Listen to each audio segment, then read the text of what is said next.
in less than 10 minutes, but it's going to be surprising. We ready to go? We'll count down. Vanessa, hit the button here, and we'll get going.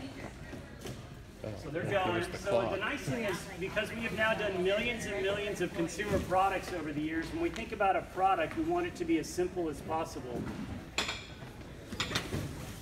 So everything from even like a slim caddy storage. Remind me of the Ray Kroc. Said in our perfect world, where he's programming McDonald's. On. So the product is already fully assembled. You were talking about, we have the padded seating on top. This one, particular one's designed with a little mouse hole in the back. If you want to run charging in, you could drop your laptop, your personal stuff in. You can bring your own lock and bolt it on here. So you're not agonizing, and heaven forbid you no longer work there. They just bolt cutter you out. That's how it works. And then plenty of space in your gym bag, and you can just jump on top. The walls that you're seeing on, we worked on for about 2 years, and we said our goal was to be able to build walls. You think about the amount of sheetrock, every 5 years it gets tossed in a landfill because clients come into a big workspace, office needs change, everybody gets a tweak or reduction in it. And so we said we're going to think about the way walls can be reimagined. We built our first prototypes 15 years ago across the street based upon ideas that we learned in the way that factories are building offices in China. So you'll notice here it's absolutely toolless, the way these guys are doing it. Simply pops in, locks, and they're ready to go. It has leveling built in. When we did some of our walls for Dame and John in New York, we noticed in that one building we were in had like a 2 to 3 inch slope on it.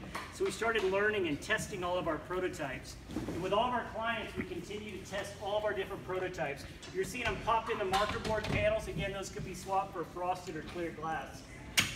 We also, as we entered into the electric desk market, we were not originally in this category. And as we started doing research on it, we had all these clients start emailing us and saying, could you offer a full desk? So we did a manual lift desk, thinking there's plenty of electric desks that are already in the marketplace. There's no reason for us to create one. We're a little bit like Apple, though, and we started to research it, probably like they did the MP3 player, and started to realize the top 3 things that everybody said about electric desks were, 1, they were expensive. So we knew from a price standpoint, our distribution model is direct to the end user. From a quality standpoint, the architects and designers had taken out the crossbar support, and they said it was because the product would look better. It actually adds instability to the product, so we added back the crossbar. And the third thing is they wanted a full range from a height standpoint, so we were able to get the range. We've tested this on people that are as tall as 7 feet, and my daughter's 4'11", and she calls herself fun size, so it also goes down to 25.5 inches. We added the heavy-duty 8mm steel, awesome product. We're one of the largest producers now of full electric desks. The side table, you notice they built it here in just a second, or less than a minute here. But it was literally with a hand bolt. And Dan and I joked that we love IKEA until it's the worst Saturday of your life trying to build IKEA furniture. So we said as much as possible, if we can just build the product with hand bolts or as toolless as possible, and we challenged David and the design team, if we can't build it in 5 minutes, we don't want to do the product. So that's been a very big, guardrail for the team to think about. Monitor arms was another category, so we started getting all these photos from clients that were jerry-rigging monitor arms to our product, and we said, okay, let's rethink the monitor arms. So we worked with a company that had patents on how the monitor arms work, and we redesigned how they're attached to a desk. Made it as simple as possible. Again, we only think about the end user. Dan and I are not from the furniture industry, so we said we always think about ourselves and how the end user is going to interact with the product, so we redesigned that. We know that power and charging is important, so we started pricing out power hubs that are attached to the desk. Again, they've got everything overpriced out there, so we just create our own because we make all the outdoor adapters that you see for Christmas and Halloween at a Lowe's. Some people are like, hell no, they're charging too much. We're just going to create our own, so we did from that standpoint. So this stand that you're putting the monitor on, can we use our monitors on Yeah. that stand? Yes. Like Yeah, it's got the standard they're ESA They're Dell monitors. Yeah, Dell monitors. Yep. Yeah, you actually have to put that foot on there. You have to screw it on. Yeah. Yeah. So, Well, as long as you got the bracket. Yeah. See, they've already got the. Didn't have a monitor a while ago. Tables too, what we started to learn from a height adjustment standpoint was conference tables. Again, taking that same technology, and then we were able to just do this. This particular cross frame can actually go at 3 different heights. So they're putting it, I believe, at the mid-range height here, which is the most favored height. And again, we ship our products with the tops down, so as we started to learn, if we just assembled it from the top down perspective, it worked great. Hey Jason, tell the group real quick about the idea, the study behind the taller conference table. Yeah, we built our first prototypes because we said, hey, we want a quick little morning meeting for 5 minutes. Now all this research has come out and says what you've got out there, standing meetings are much faster. When you walk in, and we've all felt it, you walk into a meeting and everybody's sitting down and you get comfortable, suddenly the dynamics and the energy level changes. Our first doctor that we talked to out of LSU, this is back when we didn't know anything, we still don't, but as we started talking to him, he said, you know, your body is not designed to sit all day. What's happened in the last 50 years is counterintuitive to how the human nature of the body is designed. He said, so what happens is you should be sitting for 15 minutes an hour. You should be working out there, moving, doing stuff, and just sit down to recharge. So standing meetings are a great way, and now there's all this third-party research that says standing meetings are much faster, much more productive. We also have traditional meeting tables too throughout the space, for ADA compliance as well. But having the ability to have standing meetings, and you notice at a coffee bar, you drop into a Starbucks, you're up, it's real quick. Also, when people walk into your office, if you're sitting down and they're standing, sometimes they're more likely to sit down too, and hell, you could burn through 10 minutes of your time thinking about that. But if they walk in and you're standing up at your desk, you're standing there, move, conversations happen much faster. That's a sweet website you got on the monitor. That is cool. I don't know if anybody. Look at that. Look at that. So little tiny subtle things. When we started shipping our first electric desks up there, Damon John's COO said, hey, I know where to put my handbag. And so she said, you have like a hook or something? So the team in the back started printing prototypes of hooks, and now we actually give these away for free with all of our products. We hook these in, so you have somewhere to put your backpack, your gym bag, because it's, again, not all about storage. Having storage right there. We talked about VeriChair for those of you that snuck in my Jack and Jill office back there. But again, VeriChair, people started saying, hey, I don't want to stand all day, I don't want a traditional chair, because some of the challenge was with traditional chairs is they're designed to be so ergonomic and so comfortable, they're like a lazy boy, you don't want to get out now.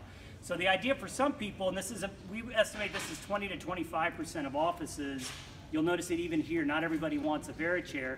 You know, so if you've been standing all day and you just want to take a little bit of a load off, this is a great product for that that's adjustable. It's not for everybody, but we've sold quite a few of those from a product standpoint.